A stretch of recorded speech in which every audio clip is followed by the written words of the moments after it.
You ever see anybody that way before? I think Us it's Okies great. is all that way. Really? I'm part Okie, too. My name's Linda. I'm an alcoholic. And only an alcoholic, another alcoholic. I would have drank with Jerry. Jerry, right? Because he doesn't follow the format either, and I couldn't follow directions when I got here. I'm one of those last of the bar drinkers. I would have fit in real good in Bakersfield. I was one of those ones that just bellied up to the bar and drank with the guys, and guess I better get my favorite story out of the way, or my sponsor's favorite story. Where alcohol led me was to get out of the profession I was in, which was real estate, and get a divorce. And I ended up deciding to protect myself, because I'm such a lady, that I would be a hostess at this restaurant on the wharf in Northern California. And that didn't really help. What it did is it made it worse. A man came in saying he was Bob Chandler from the Oakland Raiders, and silly me, I wasn't going to question him. You know, I mean, those of you who are too young to know who that person is, well, don't worry about it. He's no longer with the Oakland Raiders. The Raiders are now in Los Angeles.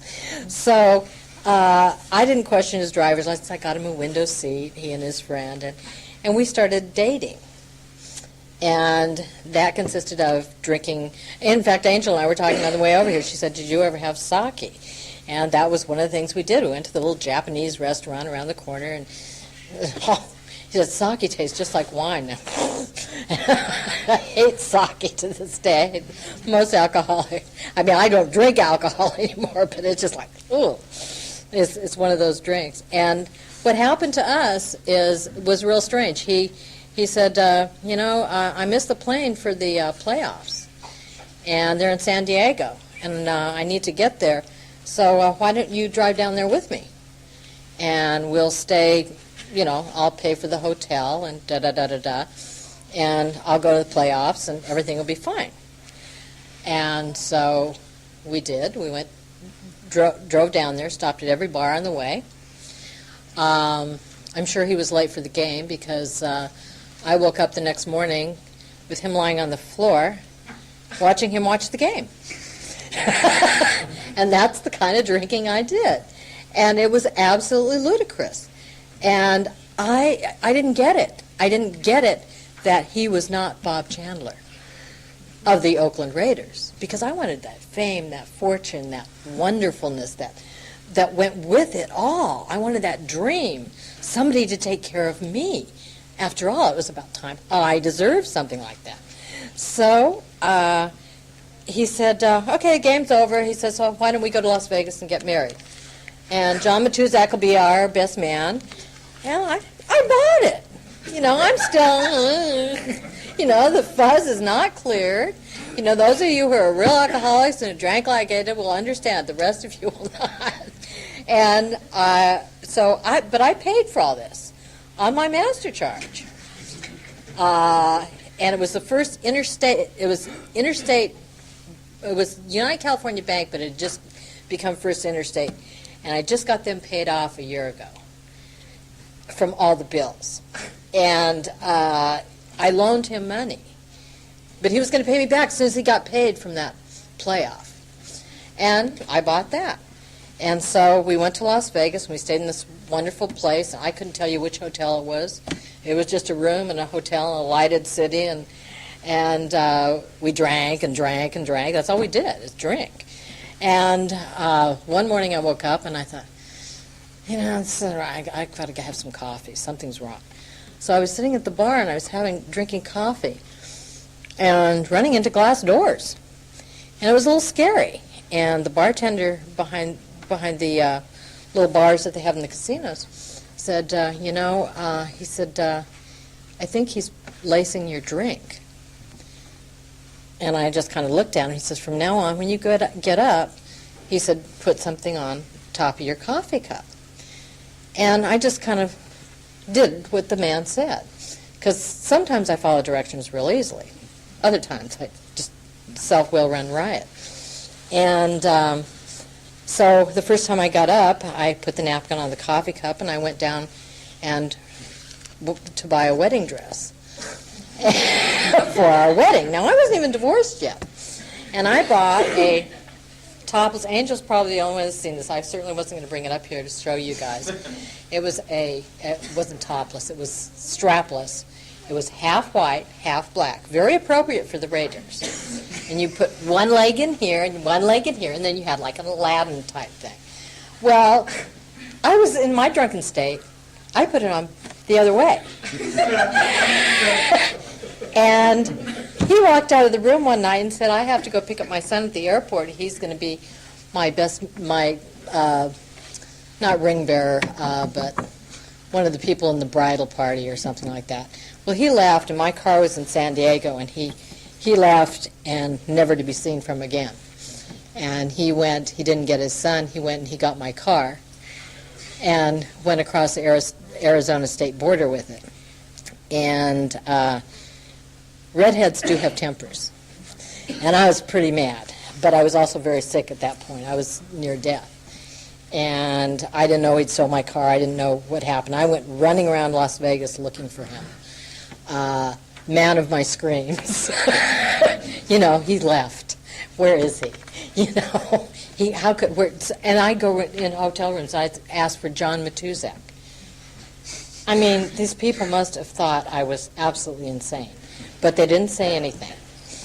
And finally, I just barely made it out of the room one day, and I went down to the little bartender that told me to keep the napkin over my coffee cup, and I said, I just feel like I'm just going to die.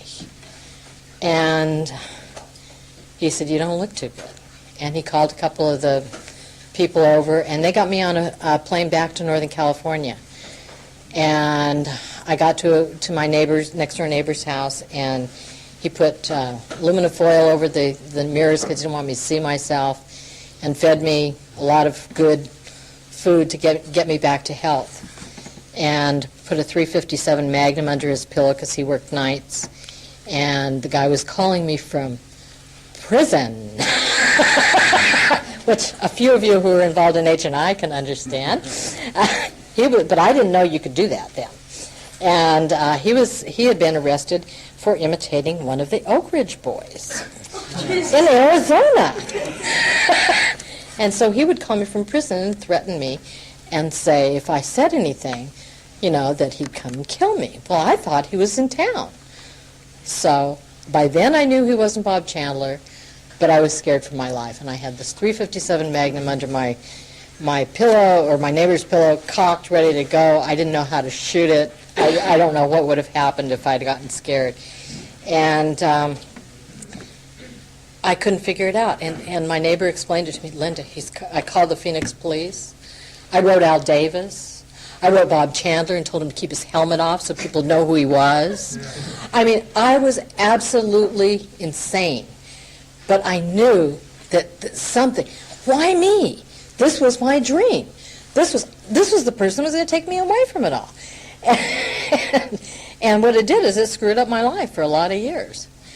And it's some of the things, like the Saki thing, I think the more Angel and I talk, the more little stories I get. And but that one was hard for me to tell for a long time because I thought I got kidnapped. That was a nice way to say it. Got kidnapped. I didn't have to explain anything. I didn't have to tell you how insane I was. I didn't have to let you know who I was. And that incident, I didn't stop drinking. I kept drinking. I just drank with my neighbor and my friends. And they all drank like I did. But now, I haven't ever drank a bottle of Jim Beam and drank the label. That I haven't done. Because I was a bar drinker, and I drank as much as I could get lined up in front of me. I ended up in Playa del Rey, and they called it the town without pity, and there was a reason they called it the town without pity. Nobody cared. As long as you drank like they did, nobody cared. and that's where I had my last drink. And thank God for Alcoholics Anonymous, because there was a man sitting in that bar, and he saw the progression of my disease, because this is a progressive disease. And if you're alcoholic like I am, believe me, it's a progressive disease. And he happened to be sitting in that bar and drinking grapefruit juice, and he had 6 months sobriety. And he followed me out, and he saved my life. And a couple of people asked why Angel and I have come all this way to speak in Bakersfield. You know something? This program saved my life. I will go to any lengths because this program saved my life. Alcoholics Anonymous has literally saved my life. Thank you for asking me the 10 minutes.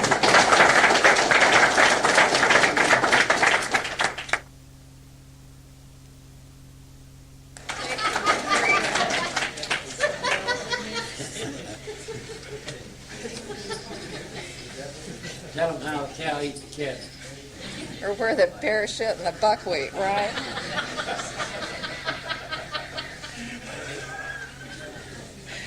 I can tell this will be one of my more spiritual talks this evening. We'll see how long that stays there. I'm a recovered alcoholic, and my name is Angel. And I want to thank Diana for asking me to come share my experience, strength, and hope in Bakersfield. Really, Linda and I have had the scenic tour of this neck of the woods. We found where United Parcel is and the Home Depot. And we've driven around, and we even found out how to get back on the freeway from 3 different people, and the crow flies that way, so it's terrific. Anyway, I'm a real alcoholic of the hopeless variety, and I have recovered from a seemingly hopeless state of mind and body by the grace of a loving God and the principles and the traditions and the fellowship and the steps and my teachers in Alcoholics Anonymous. Bill Wilson defines sobriety as freedom from alcohol through the practice and teaching of the 12 steps. And if there aren't old-timers in the room, there's no one to teach. The old-timers don't need teaching. It's the old-timers that teach around here. The newcomers don't teach. They sit down, shut up, and listen. When I was new in Alcoholics Anonymous, we had no sensitive newcomers. They didn't give a shit what I thought about anything. I was told, sit down, shut up, and listen. You don't know anything. And I was a functioning intellectual. I was almost brilliant by the time I tap danced in Alcoholics Anonymous, because the day before Alcoholics Anonymous, I was sitting reading the Critique of Pure Reason, underlining and making margin notes. Drinking fine California natural jug wines. And Linda and I have a Tuesday night step study in West Hollywood. We do a step study out of the Big Book of Alcoholics Anonymous. We're doing step 2, which is the chapter to the agnostics. And a sentence leaped out of it. Every time I read through the Big Book, some new sentence leaps out at me, and soon I'll have everything underlined. But it's that in that last mile, relying on pure reason, hoping that pure reason would have some, there in that last mile. And the day before Alcoholics Anonymous, I was sitting reading the Critique of Pure Reason. I came in here and I bought the Big Book and the 12 and 12, and I sat down with the Big Book like it was going to be a Reader's Digest condensed book. And I started flipping through, and I said, Jesus, this is Dick and Jane Get Sober. Where's Dog Spot? Who wrote this? This is too simplistic for a brilliant, intellectual, college-educated mind. Who wrote this? The syntax is rugged. It's arcane. It's archaic language. And I tell you what, every now and then I clean out a bookshelf and I run across the Critique of Pure Reason, and I open it up, and I can't follow a single sentence in it. I can't follow a sentence. I might as well try and read Chinese, and I've got these little crib notes written in the margins and stuff. I can't follow it. In the Big Book of Alcoholics Anonymous, the first 193 pages, which is counting from the title page through the XXII, BVVs, and all those, the Roman numerals, to 164, the first 193 pages contain all of the answers to all of my problems. Really and truly. The Big Book of Alcoholics Anonymous, it's all there in black and white. I don't have to read between the lines, and I do sit down with a dictionary on occasion. I managed in the last couple of years to drag out a dictionary when I come across something and I want to explain it to myself. I get out Webster's. I got drunk the first time when I was 13, and booze did for me on that day what it did for the rest of my fun-filled drinking career, and that was to take me straight out of my mind. I drank for the effect. I drank to change how I perceived reality, how I perceived information that I was given so that I could live comfortably in my own skin. Booze did that for me. Had someone told me when I was 12 years old, you know, Angel dear, we've read the Big Book of Alcoholics Anonymous, and it talks about being allergic to alcohol, and we think that probably since alcoholism gallops through your family tree, that you were born with a genetic predisposition to alcoholism, and that if you drink beverage alcohol, you will be allergic to it, and it will set up a phenomenon of craving in your system that when you drink and continue to drink, that you will fall in the street, puke on your shoes, and wake up in the hotel room with the gorilla. Maybe you wouldn't want to drink because you're allergic to beverage alcohol, but no one told me that at the age of 12. And when I got drunk the first time at the age of 13, it set up that whole thing. The only thing that I didn't have was the opportunity to be a daily drinker at the age of 13 because I was a straight A student in school and I did those kissing notebooks that the other kids just hate your guts for. I might as well have sat in the front row and polished apples for the teacher. And I was it in the neighborhood. I was the one who was chased home from school. I was the one, my mother worked an ugly duckling complex off on me, and so I never had any sense of how I looked or how I related, and I never got along with kids my own age. My parents were a generation removed. My mother was 40 when I was born, so it was like I grew up with my grandparents anyway. So I grew up getting along very well with older people or people younger than myself, but I never could relate to the people my own age. And summer I was 14, I went off to Methodist church camp. I was saying both services in the choir. That was when I was still listening at church. And singing both services in the choir. And I went off with the MYF to a church camp. And I made this tearful decision around the campfire that I would turn my will and my life over to the Methodist church and go to darkest Africa and carry the message. I was going to be a missionary for the Methodist Church. And I sent this letter home to the minister and the letter home to my parents. And this is what I'm going to do with the rest of my life. And everyone was just thrilled. The summer that I was 15, I rode the train from Union Station in Los Angeles to Kansas City to visit all the relatives in Missouri. And somewhere along there in Arizona, I met a Marine named Joe. And Joe and I sat in the club car for 3 days drinking bourbon and 7-Up, necking through the long tunnels. And I got a whole other idea about what to do with the rest of my life, and the Methodist Church went right out the window. Joe's still riding the club car looking for me. I wonder what happened to Joe. Anyway, I graduated in the top 2% of a real large high school class, and I had all those paragraphs after my name, Student of the Week on National Honor Society, and all this happy horseshit that never made me feel a part of. And I got a scholarship to a lovely Christian girls' school in Columbia, Missouri, and I knew that would baffle me, and I stayed home and I went to Long Beach State College. I was in a sorority with Sisters That Choose You back when the days when that was still politically correct to do. It's amazing, you know, it's still politically okay to be an alcoholic. You know, I am beverage alcohol challenged.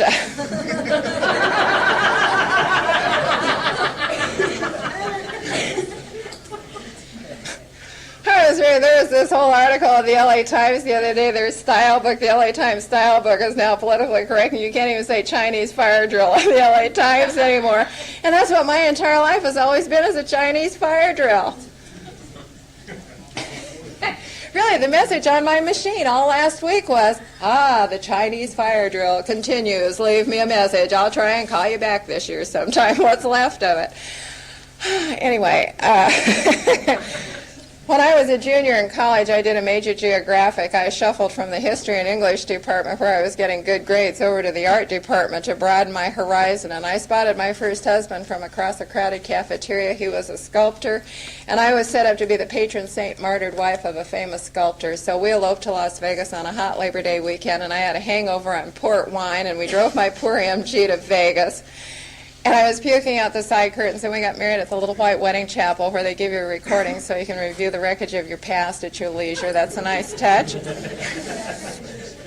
Since we knew one another in the biblical sense, and I thought I was pregnant anyway, it was no big deal the wedding night. We went off to Foxy's Delicatessen and had a Heineken and a pastrami. And we came home to two real upset sets of parents. My father was furious. I grew up in a loving household where my father was a bigot. He hated everyone equally. And I had married a Catholic boy with a Jewish last name, and that really drove my father over the edge. And of course, my Catholic in-laws weren't too pleased with me either. But the day after we got married, more was revealed, and then I wasn't pregnant. And it was like, then I had to go home and tell him, oh, made a miscalculation. That marriage didn't go well at all. It just got awful. Anyway, he continued in school, and I went to work in the retail clothing business. And I went to work for Bullock's department stores back in the glory days of Bullock's. And I went through their executive training program. And by the time I was 22 years old, I was a coat and suit buyer for Bullock's. I had the power and the glory and fur trim suits and New York buying trips. The husband had been drafted and sent to Vietnam. I became a daily drinker the day I dropped him off at the Greyhound bus station. He's gone. I can drink the way I want to. And I went right back downtown after I dropped him off at the bus station, went right back downtown to 110 East 9th Street, looked up Louis Bag of Donuts and had a few cocktails. Because I was either running with the mob or the window trimmers, and I loved it. And I didn't stay home and be a faithful wife. I apparently didn't know how. I apparently forgot that that's what you're supposed to do. If your husband's away, you stay home. My husband returned from Vietnam unscathed, thank God. Thank God he returned from Vietnam unscathed. I wasn't home that weekend. I had forgotten. Slipped my mind. I had been playing with my friends, the window trimmers, crawling on the beach, having too many cocktails, and slept over at someone else's home and went straight to work on that Monday morning. And this man calls me at work and he says, "This is Dan, I'm home." I said, "Dan who?" Name's familiar. Who is this? And he said, "This is your husband speaking." And I said, "I'll be right there." And I set a new land speed record from Pasadena to Lower Long Beach and stopped in the middle and bought a big bottle of champagne, thinking I could talk my way out of why I hadn't been home for 2 years, writing dear little letters to him and stuff, and we got a divorce. And what's really nice is he went on with his life. He went on with his life. He was not an alcoholic like I was. And he married a lovely housebroken woman, and today he's a world travel designer. He's still married to the same broad, has grown children, and has done very nicely for himself. He's had a lovely life, and he does well. I continued drinking. And never once in my entire drinking career did I ever connect that booze had anything to do with why my life went down the toilet. Oh, there goes my life. Goodbye. I think I'll have another cocktail. And I'm what's left of a loudmouth bar-drinking female, if anyone couldn't tell that. Because I went to bars by myself long before it was fashionable for women to go to bars by themselves. Why would I go out drinking with a bunch of women? I mean, give me a break. I'll go claim my uncomfortable bar stool and, cruise the audience and see what's going on. I've done that at AA meetings, cruise the audience. I've gotten into a lot of trouble doing that. I just went through a 6-year relationship where I had been speaking at a meeting and I saw him seated 4th row aisle. And anyway, any AA romance you can walk away from is a good one. I'll get into that. More of that later. I digress. I wound up from where I spoke last night. I have great fun. If I could go carry the message every night of the week, I'd be out doing that. And sometimes I get so wound up, it's like I'm all wound up with no place to go. But I always have Alcoholics Anonymous, and I come to Alcoholics Anonymous. But last night I was speaking out in Thousand Oaks, and while the traditions were being read, and then after I was introduced and I'm standing up at the podium humming and whirring, there's still 20 folks standing outside the meeting. Trying to get a date with Susie Cream Cheese or whatever they're doing, standing outside the meeting while the traditions are being read. And they finally all shuffled back in, and I said, I never stood outside a bar to get a drink. And I never stood outside an AA meeting to get the message. And then I almost threatened to read the traditions twice, but I spared them, so. Because I've done that before, because I firmly believe Bill Wilson didn't write the 12 opinions. He wrote the 12 traditions, and that's the only reason that Alcoholics Anonymous has prevailed since 1935, as they finally carved in granite the traditions. That's why they're called the traditions. They just are. The traditions are. God is. Alcoholics Anonymous is. And, I'm just another drunk among drunks. Anyway, by the time I was 28 years old, I drank my way out of the clothing business. I was amazed before I was halfway through. I couldn't believe it. When I started at Bullock's, my desire the first day I went to work at Bullock's was to wind up in New York City as a couturier buyer for Bergdorf Goodman. I had, but what I did was I started at the pinnacle of my career and I worked myself to the toilet.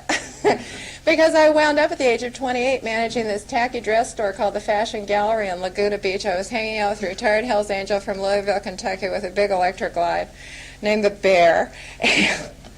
And what a mess. What a mess. The Bear was a pharmaceutical rep, and I was hoping he'd turn into a land developer or something. And it occurred to me, as my career and everything else had gone to hell in a handbasket, that maybe I ought to find a second husband. So, sounds like a good idea, doesn't it? I'll go looking for true love. She stole the line, man of my screams, from me. Yes, I did.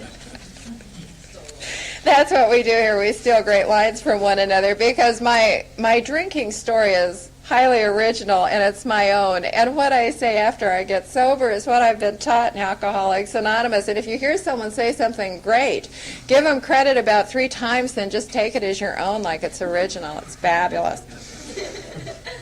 Anyway, in the early 70s in Laguna, there was a great, wonderful big bar called the Orphanage.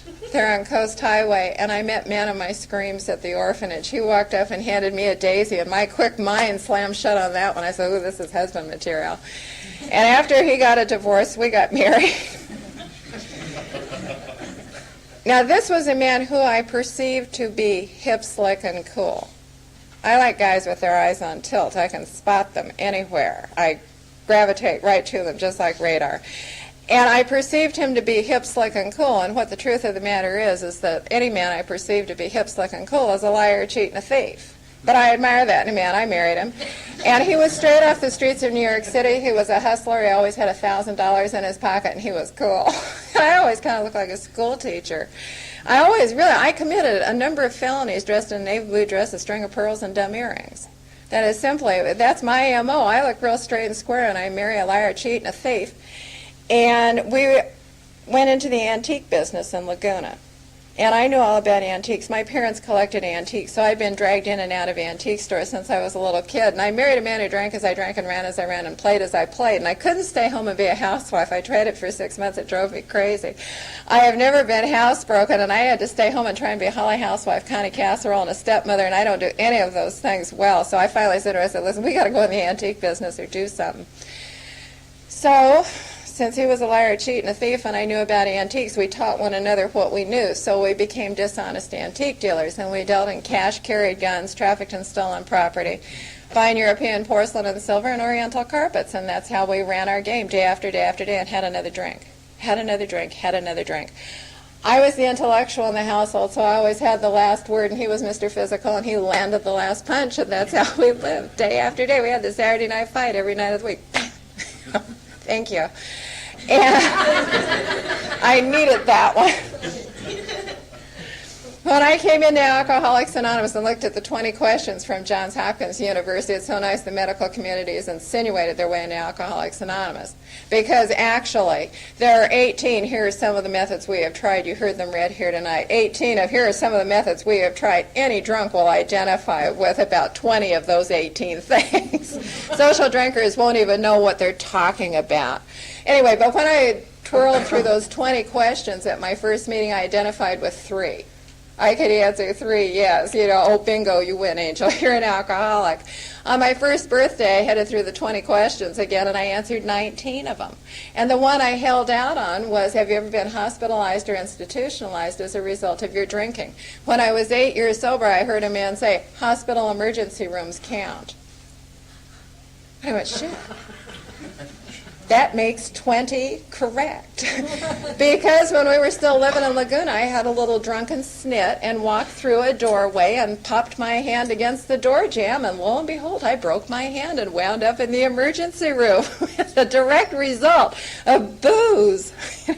Well, it took me 6 months in Alcoholics Anonymous to realize that I'd been a housewife drinker for a while, too, because I went to women's meetings and heard housewife drinkers talk, and I thought, this is too boring. Oh, I'm so glad I wasn't a housewife drinker. Until I remembered I'd tried to do that with the spoolies in my hair and the moo-moos and Ernest and Julio and watching soap operas and drinking all day, and then you comb out your hair and brush your teeth so that when he gets home you can say, oh, let's have a glass of wine, like it's an original thought for the day. Anyway, we were rather a latter-day Bonnie and Claude. We thought we could be Bonnie and Clyde, but we were just Bonnie and Claude. We're the only two people alive I know who tried to deal a stolen car, and we couldn't even deal a stolen car. It was a bad year for Monte Carlos. I don't know, it was just awful. This car with two drunks and a hot car. It was like an albatross around it. Like, what are we going to do with the car? This car, we've got to get rid of this car. Oh, they'll pull fingerprints off of it. Oh, I forged the papers. Oh, my God. Ah! And that's how we lived our lives, day after day after day, and had another drink, and had another drink. And finally, we had antique stores in Laguna, San Francisco, Palm Springs, and Desert Hot Springs. Thank God, not simultaneously. And we wound up in the summer of 1975 at Sam's Family Health Spa in beautiful Desert Hot Springs in our 62 Cadillac hearse, being outdoorsmen, living in the hearse. Took me again until I was 8 years sober to hear myself talking about being in the hearse. You know, and the hearse was great. Once we got the table mechanism out of it and the smell of flowers out of it, there was room for 2 sleeping bags and a steamer trunk and a hibachi under the seat. It was great outdoor living. It wasn't until I was 8 years sober that I heard myself hee-heeing and ha-haing about the hearse, realizing that we were dying. 2 viable human beings were dying of a terminal, fatal, progressive malady, alcoholism. We were in the body wagon without the decency to die. And I bought a limousine to go with the hearse, so we had the family car.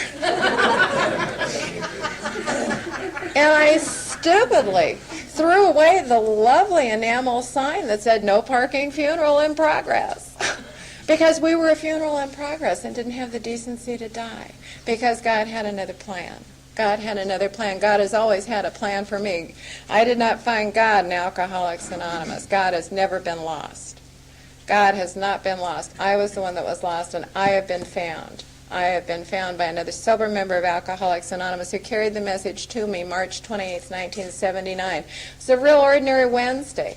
There was no compelling reason on that Wednesday for the message of Alcoholics Anonymous to be carried to me on that day. It was not my worst drunk. I hadn't fallen in the street, puked on my shoes, and woke up in a hotel room with a gorilla. I woke up at home alone, screaming, "Ah!" You know, figuring that my life was over. And I went over to my antique store, and a lady friend came in who I hadn't seen in several months, and she said, "God, what's wrong with you?" And I said, "My life's over." And she said to me the words that were to change my life. She said, "I have been sober 4 months in the Fellowship of Alcoholics Anonymous. I think there's an outside chance that booze is your problem." And I looked at her, and in God's gift to me, I said, "You are absolutely right. What should I do?" And in that moment of God's grace and gift to me, the obsession to drink was removed. I've not had the next drink since another sober member of Alcoholics Anonymous carried the message to me. And it all has to do with God. That was the day God said, "You're done. You're done. You're finished. Your history. Now it's off to Alcoholics Anonymous for you." And I went to my first meeting. It was downstairs in a bank building in Palm Springs. It was a women's meeting. It was a 2-block walk from my antique store, and it was the longest, loneliest walk on a Friday morning that I'd ever taken. I hadn't had a drink in several days, and I had on my little green and white polka dot dress and the makeup and matching stockings. I had it all together that day. And I walked through those double doors into this room of 20 sober women, and for the first time in my entire life, I was home free. I was in a place of neutrality, safe and protected, exactly in my right place, exactly where I belonged, right where I belonged. And when they identified going around the table, I said, "My name's Angel, and I'm an alcoholic." And it was such a relief. I was so delighted to find out I was an alcoholic. I'm one of those folks, I was thrilled to pieces to find out I was an alcoholic. Because, as I said, my birthday is March 20th, 1979, and on Valentine's of 1975, a guy I'd been holding as my ace in the hole told me I was crazy. And I didn't like the ring of crazy. I didn't like it, so I was thrilled to find out that I was an alcoholic, and then I didn't understand why you all bothered with the second step. What's the second step have to do with anything? Why is that there? I only drank a bit too much. I am certainly not nuts. Anyway. At my first meeting, 20 sober women. 20 sober women. There wasn't an MFCC, a PhD, or some old dame with more degrees than a rectal thermometer sitting there. Just 20 sober women. Told me everything I needed to know about staying sober one day at a time for the rest of my life. Don't drink. Don't drink. Under any and all conditions, even if your ass falls off, don't drink. Bring us your ass in a brown paper bag. don't drink. And if you sit here long enough and don't drink and the fumes clear, then you do what we do in the Big Book of Alcoholics Anonymous, and you get a sponsor and you take the steps and you turn your will and your life over to the care of God as you do or don't understand God. And that's what we do here. That's the deal that we do here. They told me to get the 12 and 12 in the Big Book, and it was the greatest $10 investment I ever made because it was the $10 investment that saved my life. And they told me to get a sponsor and take the steps and to not get emotionally involved for the first 15 years or so. The man who's been my teacher all these years in Alcoholics Anonymous, he came into AA in 1950. And he has spent 2/3 of his life in Alcoholics Anonymous. He stayed sober the first time for 14 years. On the fellowship alone, simply going to hundreds of meetings, he stayed sober for 14 years. After 14 years, he gave himself a shock treatment. And it took him about 6 years on and off in Alcoholics Anonymous to get back. And in October, he just celebrated 19 years. But he came back surrendered this last time. And he told me, he said, you know, what, he has watched the vast change, that he has watched the passing parade in Alcoholics Anonymous, because he came in 1950 at the 6300 Club in Los Angeles. He knew Clancy when Clancy was sleeping in the back of his car and couldn't get sober. You know, see, it says nowhere in the Big Book of Alcoholics Anonymous, don't get emotionally involved in your first year. It doesn't say that anywhere in AA literature, and it was told to people in the context of don't get emotionally involved with the newcomers you're working with. They're too heartbreaking. They really are, because 3 out of 100 who come twirling into Alcoholics Anonymous make it. 3 out of 100. So if we seem abrupt, if I seem rude, because newcomers are heartbreaking. Newcomers are heartbreaking because every one of us who has been sitting here with some time has seen the revolving door. And there ain't no revolving door. There is no revolving door. The only guarantee I can give you is that if you never pick up the next drink, you will never get drunk again. But there is no guarantee whatever that if you go out and have the next drink that you can ever make it back through that door. And I've never had to go buy a hat so I could take it off to someone who went out and successfully drank after being here in Alcoholics Anonymous. And if you're sitting here and thinking you're not an alcoholic, I will tell you that your drinking will never be the same. We have definitely screwed up your drinking if you sat here through a few meetings, because you'll go out and you'll drink and you'll know. You'll know and you'll remember what we've said. So we've screwed up your drinking for you. Ha ha. Because I have sat in Alcoholics Anonymous and I have watched the passing parade, and when you get sober in a small town, and I have a suspicion that this is a nice small town atmosphere, and I got sober in a small, well, all right, someone's shaking their head. There isn't. In Palm Springs at the Olano Club, it was an incestuous little group. We all knew one another intimately and who did what to whom for how much and why. And if you missed a meeting 2 days in a row, we went looking for you. And we dragged people to meetings, kicking and screaming. And there was one guy when I was about a year sober that I used to drag to meetings, and his name was Big Don. And Big Don really didn't want it very much. But I'd drag him to meetings. And one day he jumped out of my car as I was cruising up to a stoplight, and he slammed the door and said, "I'm not going to another one of those damn meetings with you."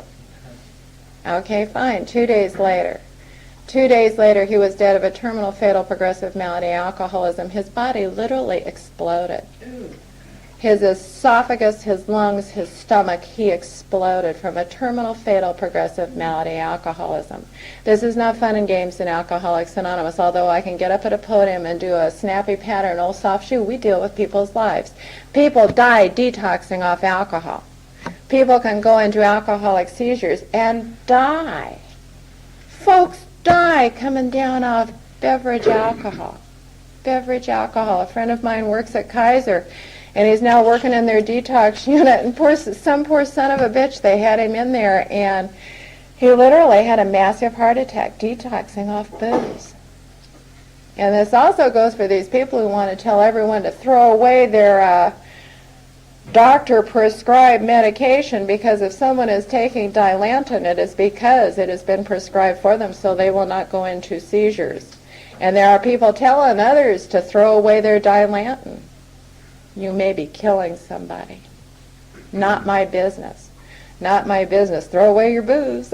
Throw away your booze, but it's not my business to talk to you about what has been prescribed to you by an MD.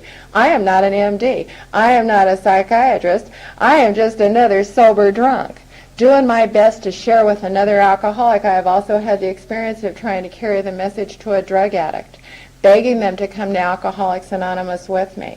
Rather than being willing to take them where the message was, I begged a drug addict who used to be an old boyfriend and stuff, and he used to drink, and then he got into the lockstep of a merciless addiction. And I begged him to come to AA with me, and he threw the big book at me and said, I'm not a drunk like you. He told me the truth. I got annoyed.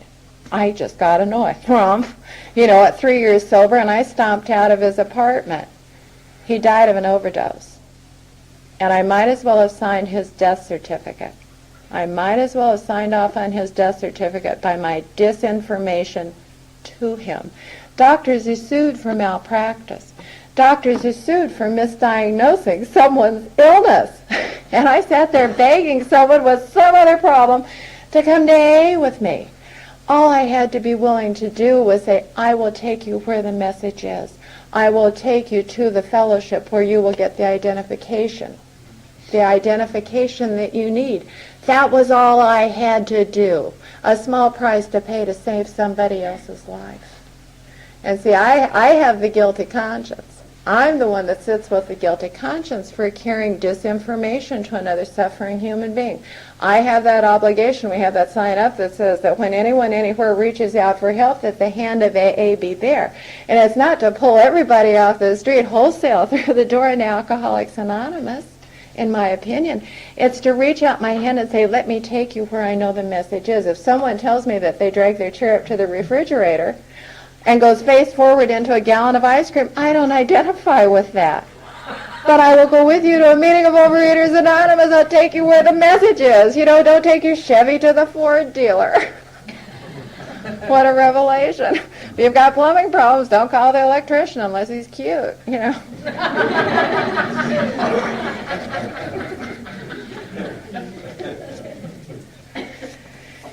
Anyway, getting back to some stuff, I'm going to beat a dead horse that I like to beat, and it's the one about being allergic to alcohol, because Dr. Silkworth, in the doctor's opinion, buried way up in the front of the big book, buried way at the front of the big book is the doctor's opinion that we have an allergy of the body and obsession of the mind coupled with a spiritual malady. And I finally had to look up the word allergy, and allergy is a hypersensitivity to a substance, which in similar amounts has no effect on most people. Most people in downtown Bakersfield are not sitting at the AA meeting tonight. Those of us with a hypersensitivity to alcohol, I hope we're sitting here because we're in our right place. A hypersensitivity to alcohol, which most people are not troubled with. And it's kind of like if I was told that I was allergic to strawberries. If I'm allergic to strawberries and I'll break out in spots, or fall in the street, puke on my shoes, and wake up in the hotel room with a grill, I'm not going to go bang on the produce guy at the local Ralph's Market for a box of strawberries after the meeting. I've been given the information. I'm allergic to strawberries. By the same token, I hope no one here would, given that information that you're allergic to strawberries, would go buy vanilla ice cream with 0.05% strawberry extract in it just to see how it hits you. There are people quicker here than other meetings. Because there are products out there on the market that the big print giveth and the fine print taketh away your sobriety. And if you want to join Near Sober Anonymous, we'll sing Near Happy Birthday to You. We'll get Near birthday cakes with Near candles. And you will not drink again because you already have. Near beer is just mental masturbation. It's got 0.05% alcohol in it. It's booze. It's booze. I got to read the labels on stuff. The big companies don't care whether I'm an alcoholic. I'm but 10% of the population. They don't care 2 cents. And they print all this stuff in the tiniest typeface they can find. It's just like little dots. I got to read the labels on stuff. NyQuil on the rocks with a lemon twist. Doesn't get it. It's 50 proof. NyQuil's 50 proof. Great way to get drunk. You might as well go strain shoe polish through a loaf of white bread.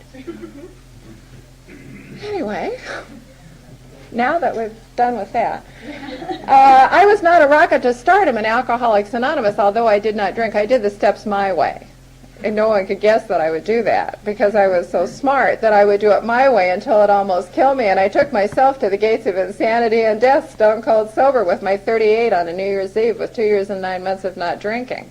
Because what I did in my first year was I spotted him from across a crowded meeting. He was tall and Mexican and gorgeous and had a Harley in the parking lot. I was breathless with anticipation.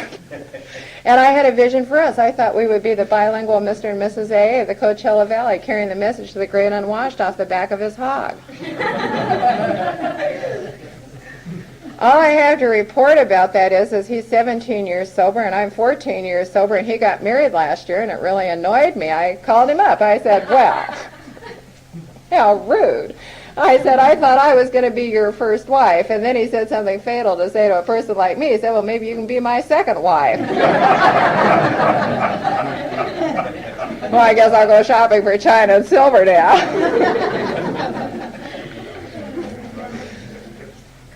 Anyhow, when that little AA romance didn't turn out too well, I went crazier than I already was crazy. And between 2 and 3, I spent with a book called Speed Spanish. I thought if I can learn to speak Spanish, dress a goat, or make tortillas, I'll get him back.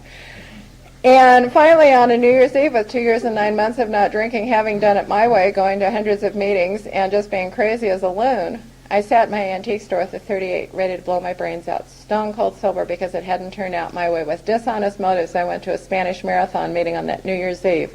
With dishonest motives, I sat there in a meeting of 40 Spanish-speaking people. The man who talked, his name was Jose Chacon. He was 17 years sober. He spoke in English. I was the only person in that room that didn't speak Spanish.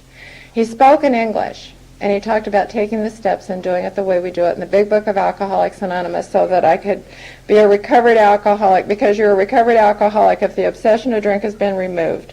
You've done the first 9 steps to the best of your ability, and you're living in 10, 11, and 12, one day at a time for the rest of your life. That's it. You're recovered. Go out and carry the good news. You're a recovered alcoholic. Be willing to stand up and drive people crazy when you tell them that. Recovered.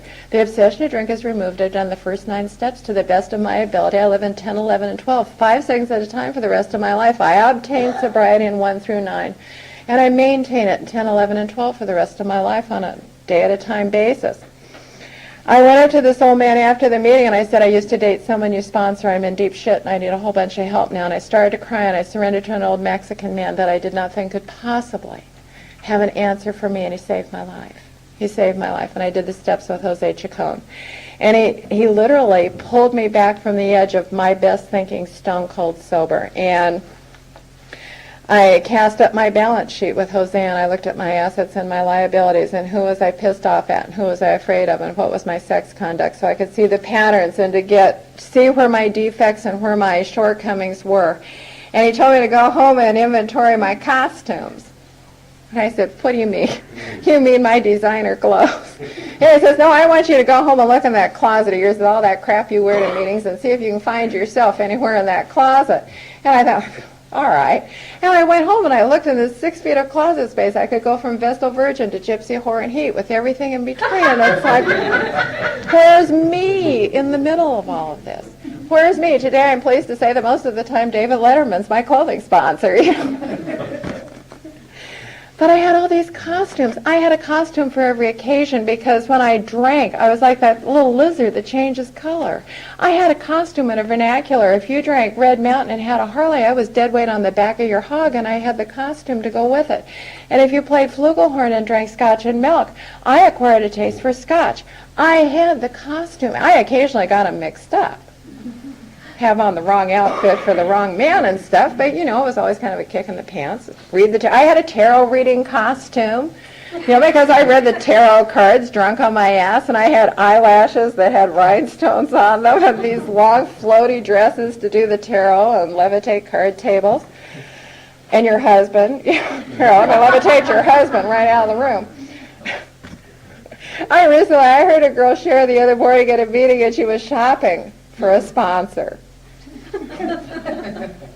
Shopping for a sponsor. She was shopping for a sponsor. She was going to interview sponsors and take them out to lunch. And I got so pissed off at her, I really wanted to throw an ashtray at her head. I couldn't believe it, because I thought, geez, if she's so smart to know what she needs, why does she need it? And then I got to thinking, if I had spent as much time shopping for a husband as she is for shopping for a sponsor, I would have saved myself a lot of bother too. Anyway, sobriety has been a grand adventure. When I got here, it was the Last Chance Cafe. Alcoholics Anonymous is the Last Chance Cafe for alcoholics of the hopeless variety. And there's a wonderful old man who I've heard spoke, who always called Alcoholics Anonymous the first brotherhood of the second chance. And it really is, because I have achieved victory over alcohol, and I've been reborn in Alcoholics Anonymous. And I stand up for Alcoholics Anonymous and our singleness of purpose, one drunk sharing with another, so that our message is not diluted. Because if we dilute our message, we lose it. And our message has been diluted these days. And I hear it, and it's like, we're like men who've lost their legs. It doesn't say we're like men and women who've lost their legs. It says we're like men who've lost their legs. And I listened to all that stuff because in Palm Springs there was a guy with a wooden leg. And he always wore shorts, and they always gave him chapter 3 to read. And when he'd always swing this wooden leg around like we're like men who've lost their legs. They never grow new ones. Big Book hasn't been rewritten. I mean, you haven't lived till you hear some feminist read chapter 5, gender neutral, and that's no mean trick to accomplish. Big Book's written the way the Big Book's written. Hasn't been changed. I invite anyone here who wants to change the Big Book of Alcoholics Anonymous, go to a little room all by yourself and do it, and don't bother us, because we're happy with it.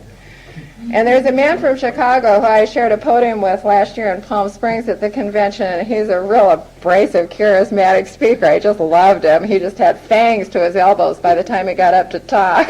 And he said, you know, we are not here to accommodate newcomers. We are not here to accommodate newcomers. Newcomers are here to accommodate themselves to Alcoholics Anonymous. We got here first. Gee whiz. You know, I'm getting tired of old-timers being treated like dinosaurs. Now I'm finally beginning to think I must be an old-timer by now, and I'm getting tired of old-timers being treated like dinosaurs, because we're here to teach. We're not here to be shuffled off to Buffalo. We don't need any information from treatment programs. It's great you've got all that information, but I'm not interested. I don't care. You're here in Alcoholics Anonymous. Now do the deal here. Do the deal here. Now, I just got back from speaking in Midland, Texas. And down in Midland, the good old boys are tired of dual identification from people. They're real tired of it. So now these good old boys get up and they identify by their name and their sober date, and then they say, and I haven't masturbated since 6:15 this afternoon. And that was the running gang line in Midland, Texas, and it was too funny. It struck me funny anyway. But almost anything strikes me funny on a Saturday night in Bakersfield. So I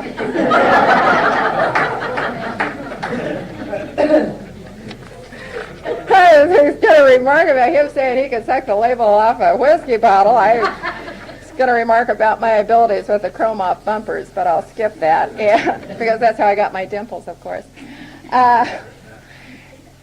It took me a long time in Alcoholics Anonymous to get what it meant about let go absolutely, and I'm going to close with this. When I was 5.5 years sober, I had moved into Los Angeles from Palm Springs, and I went into the construction business. And I have robo-truck, and I used to do a whole lot of work. When construction was booming, I did a lot of work in model homes doing custom painting, and I had gone out to North San Bernardino to work on a big housing tract. And I went into the superintendent's job shack to introduce myself. Oh, hi, I'm here. And he had up these beautiful photographs of Air Force fighter planes, and I know some stuff about airplanes. I've taken a 20-minute ride in a T-6 and in a Stearman, and I've been to the Chino Air Show and the Reno Air Races and all this stuff. So I thought, well, I'll just blow this guy's mind with my vast knowledge in 5 minutes on airplanes. So I immediately started just whipping off stuff about Hawker Sea Furies and Curtiss P-40Es and P-51 Mustangs with counter-rotating props I had seen race up here in Mojave and stuff. And he tilted back in his swivel chair and he said, well, you know, I'm a retired Air Force colonel with 32 years as a fighter pilot. And he said, I've got a little airplane, and if you're so fascinated with flying, you be up here tomorrow and we'll go fly up to Big Bear for lunch. I'm terrified of flying. It's a cigar tube with wings. I have to be drunk to get on an airplane. So I said, I'll think about it. And it's like saying to a newcomer, why did you take the steps and get recovered? Oh, I have to see if I'm well enough to do it. You know, I'll think about it. So the colonel pestered me the rest of the afternoon. I'm trying to paint a dinosaur in child's room, plan B, and flowers over a fireplace. Here's the colonel. Everybody, you coming out here tomorrow? You coming out here tomorrow? Fine, okay. So I got on my Amelia Earhart drag because I already have a costume for every occasion.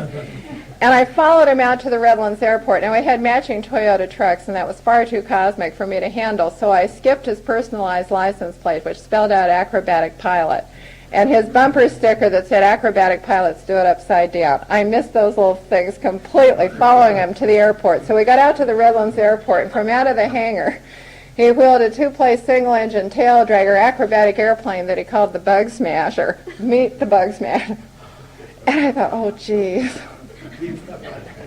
And he got me strapped into the back seat of the Bug Smasher with the headphones and a little microphone, and I got a death grip, the white-knuckled death grip on the window frames, and then he started the engine. Now, I love the sound of a Harley kick-started, and this sounded like someone kick-started a Mixmaster, and I thought, isn't this going to be fun? It would have been awful. And I prayed not to hyperventilate or commit a felony up in the air, and we flew up to Big Bear without a vent. We ate a large lunch. I ate a huge pastrami sandwich for some unknown reason, and then I became compelled. It was like someone just wound me up, and I became compelled to tell him all this sordid stuff from my past, and he's looking at me like I've got two heads, saying, I thought you were a school teacher. Now, so I said, well, we're going to take the scenic tour on our way back. And when we left, he started down at what seemed like to me 20 feet off the ground down a canyon, wagging the wings back and forth like this. And all of a sudden, I'm looking for the doggy bag in the back seat. Then I do the, could you stop that, please? And he said, what are you talking about? I said, I'm going to puke in your ear if you don't stop. You know, I was going to throw up all over his shoulder, and it was going to be awful and unattractive. And I want to look good under any and all conditions. So I came out from the canyon. We got out from the mountains about 2 seconds, and he said, you know, we're going to have to lose a little altitude before we come in for a landing. And with no further ado, he did a 10 revolution spin. And I started screaming the F word on an open mic to the Redlands Tower. He's going, well, you shut up. And I'm going, We came hedge-hopping in for this landing, and I had two simultaneous thoughts. I'll kill this SOB or I'll come back and learn something. And he oozed me out of the back seat of the Bug Smasher, and he whacked me on the back and said, any landing you walk away from is a good one. And I took up flying with the Colonel. I took up flying with the Colonel on Saturdays, and finally it occurred to me that if I was to fly comfortably with the Colonel, I was going to have to let go absolutely. I was going to have to turn my will and my life over to the pilot in command. I was going to have to leave my eyes open and go for the ride. And I finally realized one day that my little sweaty hands were open in my lap. My eyes were open. We were doing Lomshovoks and barrel rolls and Cuban 8s and all this stuff. And my eyes were open, and I'd gone along for the experience, and I had turned my will and my life over to the pilot in command. He finally said to me one day, he said, why do you think I'm up here on a suicide run with you? Because all I know is self-centered fear. I don't know altruistic fear. It's like if the Bug Smasher crashes, I'll be dead. So will he. But I'm only worried about me. And he ultimately taught me to fly the plane up there in the air and to correct to a setting. And it's like what Alcoholics Anonymous is. You head for the destination, but you tack going both ways like you do in sailing. You don't just head off on a straight line. But we're on the broad highway here. We're on the broad highway. We each try and stay on our own lane. But we're on the road of happy destiny. It's not the road to happy destiny. This is the road of happy destiny if you're an alcoholic of the hopeless variety. There is a solution. The solution is here in the room with us. I beg of each and every one of you to be fearless and thorough from the very start. Rarely have I seen a person fail. Rarely have we seen a person fail who has thoroughly followed our path. Stay and watch the passing parade. Don't be a part of it. Thanks.